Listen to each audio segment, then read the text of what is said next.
Ladies and gentlemen, seekers of light and secret knowledge wherever you may be, you are listening to Points of Light Radio, the podcast dedicated to taking you past the apron and behind the closed doors of lodges everywhere. And here is your host, Stan Miller. Greetings, brothers and sisters. Shalom, assalamu alaikum, ad nastana. It's great to be back with you here on Points of Light Radio and continuing on this journey into fraternal knowledge. And in this particular segment of Points of Light Radio, we are going to be revisiting the mystic order of veiled prophets of the enchanted realm, which is often referred to as the grotto. And I'm going to tell you right now, because of the fact that name's a lot easier, we're going to stick with just calling them grottos for the rest of this particular segment. Just to give you some background, on or around September 10th, 1889, the members of the Hamilton Lodge number 120 Free and Accepted Masons of Hamilton, New York, were planning a Royal Arch degree that would be held under the auspices of the Cyprus chapter number 50 of the Royal Arch Masons. Now, the group found that they got along so well that they continued to meet even after the degree had been conferred. And soon the men began playing friendly pranks on each other. I can only imagine what those would be, which only heightened their fellowship. And it wasn't long before other nearby brothers wished to join their little group. At that time, they had taken on the name the Fairchild Deviltry Committee, and in honor of the ringleader, Brother Leroy Fairchild, who was a member, or so was a local merchant and businessman. Right, and it's incredible, and you've heard me say this in previous segments of Points of Light Radio. It's amazing how back in those days, people's minds was it just me, or were they more creative? Right? They actually formed this group out of just a little bit of pranking and game playing, right? I just love that. Now, in today's world, the grottos meet the lodges meet in grottos, which is the equivalent of a lodge. To join, one must be a master mason, and there may be some other requirements, but I'll let my guest explain that. And today's guest is Tommy Schroeder. Now, you've seen him here before. This is the second in a series of interviews I'm going to be doing with this gentleman. And he's the sentinel of the Abaca Grotto in Fredericksburg, Virginia. I'm really looking forward to revisiting this organization as well as fellowshipping with this guest again. So let's go talk to Tommy, shall we? But as I always ask you, are you still thirsty for knowledge? Are you still searching for the light? Then you just trim your lamp.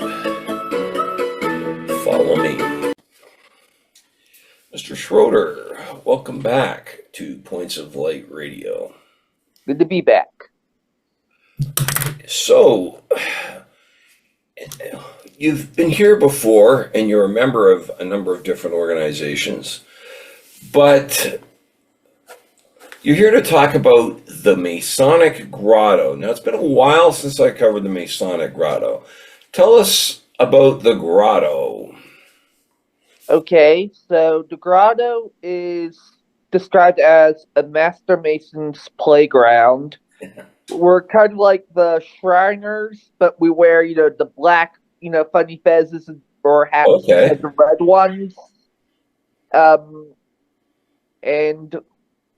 The Grotto is basically what we call, our local, groups, our local lodges. But the full name, which we use the acronym a lot for, is MOFPR. It stands for Mystic Order of Veiled Prophets of the Enchanted Realm.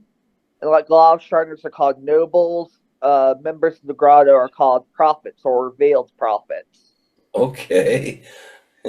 Now, how long have you been a member? Your grotto is the Abaca Grotto. So, right?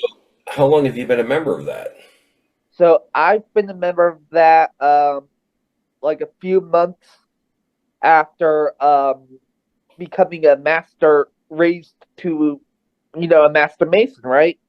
I was going to a fraternal visit in to another lodge, and so I was doing research on that lodge, and all the appended bodies it supports, and it supported the grotto, and I asked someone with me, the grotto, what's that? And they're like, oh, that's basically like the party fraternity of the Masons. And I'm like, I thought that was the Shriners. They're like, they're even more of the party fraternity than the Shriners. And I'm like, oh, that's fun. I wonder if there's any near me. And sure enough, Abaca Grotto was near me. And so where we got the term Abaca, believe it or not, is actually the Persian word for hemp, because George Washington, back before the whole days of the anti-weed movement, before that, before the war on drugs, which was way, way before that, George Washington actually used to grow hemp. And, Abaca Grotto meets at Fredericksburg Lodge number 4, which was, George Washington's home lodge. So, but the qualification for membership, now you have to be a master mason, right? Yeah. Is there a Yeah. waiting period after you become a master mason, or you can go straight in? There is no waiting period. Any master mason could join. I'm not sure if you have whether or not Prince Hall is allowed. Like, I'll have to ask about that. But I fall under the ancient free and accepted, version. Yeah. So, But but any you master say you pretty mason, much went in right after you became a master mason.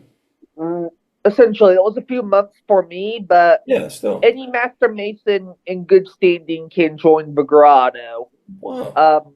It's not like the Scottish Rite or New York Rite, where it's not like the Commandery where you have to go for New York Rite to go through, right? Mhm. You just basically just have to fulfill the requirements to join the Masonic Lodge and become a Master Mason, and then you join the grotto. It's a very simple process. I mean, you still have to send in the petition and dues money and stuff, Mhm. but And they have to accept you, of course. right, they have to accept you, but really the only qualification is to be a Master Mason in good standing. Hmm. Now, you told me you were the sentinel of the Abaca Grotto. What exactly are your duties as a sentinel? Right, the Sentinel. So the Sentinel is essentially the Tyler Oh, or outer guard. Um, my job is I get to hold a scimitar, which is a curved Middle Eastern sword. It goes with the whole Middle Eastern theme of it, and of the you're a sword organization. guy. And I stand out and guard the meetings from anyone who's not supposed to be there. Essentially, Mhm. And you're a sword guy, so that suits you fine. yep, I love swords. Okay, right, yeah.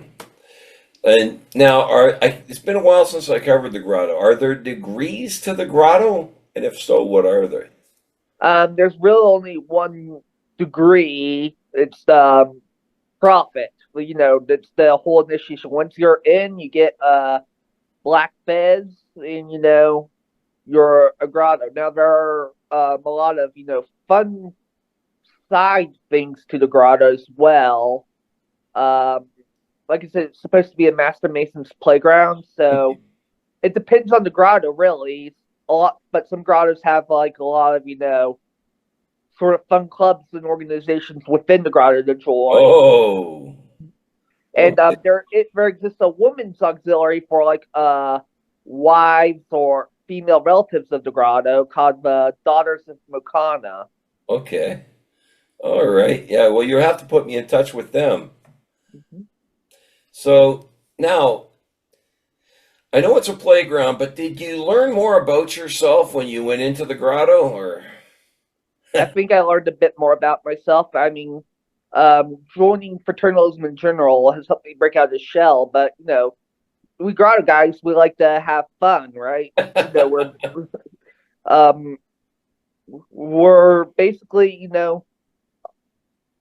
all about having fun and stuff. We're Is it as we're fun as basically they like the say it is? Shriners, but Yeah, we're the Shriners, but we're more laid back than the Shriners. Like the Shriners are not really known for their whole pomp and Yeah. But the Is grotto it as fun as they say it is? Oh yeah, the grotto is definitely very fun. That's that, and you really feel it is, shall we say, enriched your Masonic experience. Oh, absolutely. I'll always have a fun place. It was the first, appendant body I joined. So far, right now, it's the only appendant body I've really joined. Oh, I think it's wonderful, though. Yep. Well, thank you for being here and explaining the grotto to us, Mr. Schroeder. Absolutely. Tommy Schroeder, brothers and sisters. Wasn't that fun revisiting the grottos? It really was. It was, I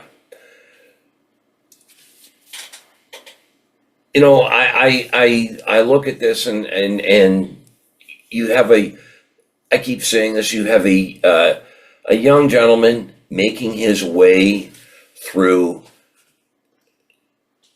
his fraternal journey.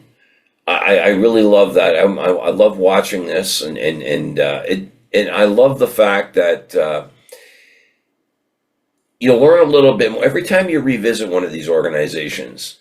You'll learn a little bit more about it. I don't know about you, but I do. And one of the things I learned here is, like, you see some of the appendant bodies of Freemasonry and other fraternal orders, require a little bit more time, before they allow you to join. This is an organization that the Abaca Grotto, shall we say, saw a young Master Mason who was hungry to continue on in his fraternal journey, and they brought him in and they've made him part of it. It sounds like they're getting him involved, and that's wonderful to hear, right? There is something to be said for that, right? And you will be seeing Tommy Schroeder back here on Points of Light Radio. As I said, this is the second in a series of interviews I did with him, and I really do look forward to having him back here. But that's all I have time for today, brothers and sisters. Before I go, I want to remind you that this podcast is available on both YouTube and Spreaker. Please share, like, and subscribe when viewing Points of Light Radio on YouTube. You can follow Points of Light Radio on my Facebook page at facebook.com/Points of Light Radio. You can see the link to my Spotify channel, and you can see the link to my Twitter, my Twitter handle on here on the details section of this segment. You can also see the link to my Points of Light Radio store, as well as the PayPal link where you can support the podcast financially, and we will use the funds raised there to move the podcast forward. Brothers and sisters, it's been a pleasure fellowshipping with you today and revisiting with this guest in this organization. Until we meet again, just step into the light.